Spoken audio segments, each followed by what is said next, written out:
Welcome to Impact News Hour on First Next News Port Harcourt. First, we bring you the headlines. President Tinubu ordered probe into killing of woman, 6 children in Kano. Airstrikes kill over 40 terrorists in Borno. Federal Capital Territory Administration, Federal Capital Development Authority workers begin strike over unmet demands, shut down operations. Bringing you the news this hour is Cassie Tony. Now to the rest of the news. President Bola Tinubu has ordered a full investigation into the gruesome killing of a housewife, Fatima Abubakar, and her 6 children at the Chirangchi community in Kano State. A statement by his Special Advisor on Information and Strategy, Bayo Onanuga, the president condemned the attack, describing it as barbaric, and condoled with the bereaved family. He assured Nigerians of the federal government's commitment to protecting lives and property, stressing that such acts of violence would not be tolerated. Moving on, the Nigerian Air Force, NAF, says over 40 terrorists has been killed in coordinated airstrikes carried out in Aziri and Muzaram area of Borno State, foiling planned attacks on civilian communities. Disclosing this in a statement, NAF spokesperson Komejire Ehim Ejodame says the precision strikes were conducted on January 15 and 16. Ejodame stated that the strikes were executed by NAF aircraft operating under the air component of Operation Hadim Kai, following credible intelligence on terrorist movement and imminent threats to nearby communities. According to him, further scans revealed terrorist elements attempting to regroup under nearby tree cover, prompting precise and successive airstrikes that neutralized several of them. Away from that, workers of the Federal Capital Territory Administration and the Federal Capital Development Authority commenced an industrial action, shutting down activities across Abuja over what they describe as unmet demands by the federal government. In a statement by the JUAC president, Rif Katu, and the secretary, Abdullahi Sale, the union stated that an earlier ultimatum issued on January 7 has elapsed without meaningful engagement from management. According to the union, key grievances include the non-payment of outstanding promotion arrears, delays in the conduct and release of promotion exercises, and what they describe as the continued extension of service for retired directors and permanent secretaries, a practice they said was blocking career progression for serving officers.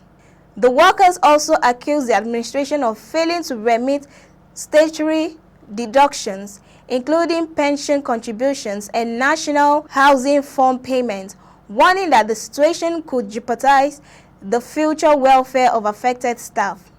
The strike expected to affect all FCTA secretariats, department agencies, area council, and parastatals, effectively grounding official activities within the Federal Capital Territory.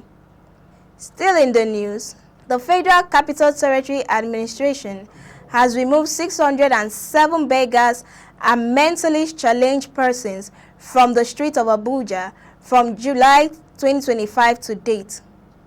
The head of enforcement at the FCT Social Development Secretary, Okachi Adebayo, who disclosed this in an interview news, says the exercise was carried out by the Operation Sweep Abuja Clean team. Adebayo explained that out of the 607 persons evacuated, 583 were beggars, while 23 were mentally challenged individuals. She added that the beggars and mentally challenged persons had been cancelled, profiled, and returned to their various states in collaboration with state government through their liaison offices. Moving on, the Inspector General of Police, Kayode Egbetugun, has said that the 52 suspects taken into custody during the recent protests in the Puma, Edo State were arrested for looting and vandalism. In a video posted on the Force X handle, the police boss dismissed reports that the suspects were arrested during peaceful protests in the state. He lamented that the police were frequently blamed for incidents of violence that occurred under the cover of protests. Egbetukun said, "The police are not against peaceful demonstrations and would continue to protect citizens who choose to protest lawfully."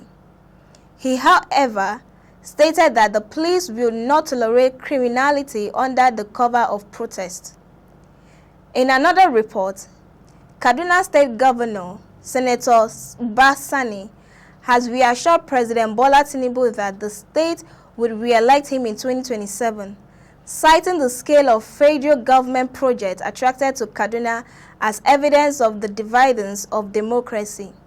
Sani spoke during a stakeholders engagement on the ongoing e-registration of members of All Progressive Congress in the state. He said Kaduna State was targeting 2.5 million registered members in the exercise. Addressing stakeholders from Zone 2, Sani said APC had become the dominant political party in the state due to his administration's include development model and the impact of Tinubu's intervention, which he said had continued to attract defections from opposition parties. Similarly, President of the Senate, Godswill Akpabio, said he and others were focused on assisting the president to succeed because if he succeeded, Nigeria too would succeed.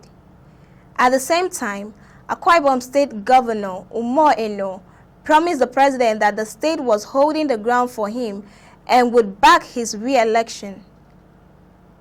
And that's it on the news. Many thanks for staying tuned. I am Cassie Tony. Bye for now.